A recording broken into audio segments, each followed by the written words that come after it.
चलते हैं दोस्तों नेक्स्ट सम की ओर। और नेक्स्ट इसके अंदर जो प्रीवियस ईयर्स न्यूमेरिकल पूछे गए वो मैं आपको करा दे रहा हूँ। देखो सबसे पहले इसके अंदर अब देखो क्या लिखा है, proton is moving with velocity यहाँ पे दिया है। तो हमें सबसे पहले ना वेलोसिटी को प्रॉपर फाइंड आउट करना लिखे। क्या लिखा है दोस्तों, 2% of velocity of light, 2% of velocity of light. तो दोस्तों आपको सबसे पहले 2% का मतलब पता होना चाहिए, 2/100। वेलोसिटी ऑफ लाइट कितना होता है दोस्तों, 3 × 10⁸ मीटर पर सेकेंड। तो यहाँ पे अगर मैं इसको सॉल्व करूँ, इस पूरे डेटा को अगर मैं सॉल्व करने की जरूरत नहीं है, बस आप इतना ही रखे रहो। आगे हम इस डेटा का बस क्या करेंगे, डायरेक्ट यूज करेंगे। तो ये आपको पता होना चाहिए। कैलकुलेट दी डी ब्रोगलीस वेवलेंथ, हमें क्या करना है, फाइंड आउट करना है। जो आपने 12th में भी इसका फॉर्मूला पढ़ा है दोस्तों, बहुत ही सिंपल सा फॉर्मूला है, H/T, जिसको हम P को mv बोलते हैं। तो देखो lambda which is equal to H/mv। अब दोस्तों देखो यहाँ पे H का वैल्यू आपको पता है, मैंने बाजू में भी लिखा है, पर आपको पता है 6.63 इंटू 10⁻⁻34। आपको प्लैंक कांस्टेंट का वैल्यू पता है सभी को और याद रहना चाहिए।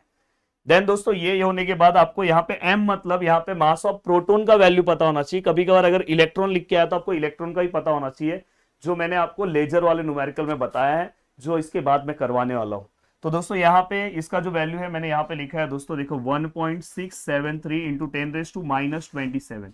ऐसे आपको पूरा डेटा याद होना चाहिए।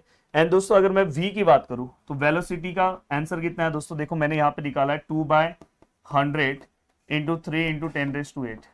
जस्ट वैल्यू पुटअप करो, आपका आंसर आ जाएगा। जस्ट इस पूरे वैल्यूज को अगर आप पुटअप करते हो, देखो 6.63 इंटू 10⁻34 और यहाँ पे क्या है 1.673 इंटू 10⁻27 इंटू 2/100 इंटू 3 × 10⁸। तो देखो मैंने यहाँ पे सभी चीज लिखी और जो मेरा फाइनल आंसर मिला दोस्तों वो मिला 6.6049 इंटू 10⁻14 मीटर आएगा दोस्तों। याद रखना लैम्बडा। अगर आपको इसको एंगस्ट्रॉम में कन्वर्ट करना है तो आप कर सकते हो, पर या तो आप इसको इतना रखना है तो इतना भी रख सकते हैं। अब चलते हैं दोस्तों नेक्स्ट क्वेश्चन की ओर। Electrons is accelerated by the potential difference of 10, यहाँ पे देखो किलो वोल्ट बोला है तो इसलिए मैं इसको V से डिनोट कर रहा हूँ। 10 किलो वोल्ट को हम किस तरह से लिखेंगे, किलो मतलब 10⁻³ और फाइनली मैं इसको 10⁻⁴ वोल्ट बोल सकता हूँ। ये भी क्वेश्चन पूछा गया, प्रीवियस ईयर्स का क्वेश्चन है। और हमें फिर से डी ब्रोगलीस वेवलेंथ क्या करना है, फाइंड आउट करना है। अब देखो ऐसे केस में अगर आपको V दिया है तो आपको कौन सा फॉर्मूला यूज करना है, तो आपको ये डायरेक्ट फॉर्मूला यूज करना है दोस्तों, lambda which is equal to, ये भी आपने 12th क्लास में पढ़ा है, 12.26 और अंडर रूट ऑफ क्या है दोस्तों V।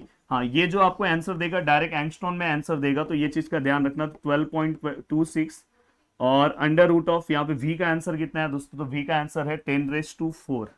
और डायरेक्ट जो भी आपका आंसर आएगा दोस्तों एंगस्ट्रॉन में आएगा, तो प्लीज कमेंट करके बताओ। तो 12.26 अपॉन अंडर रूट ऑफ 10⁻⁴ क्या आएगा दोस्तों 4।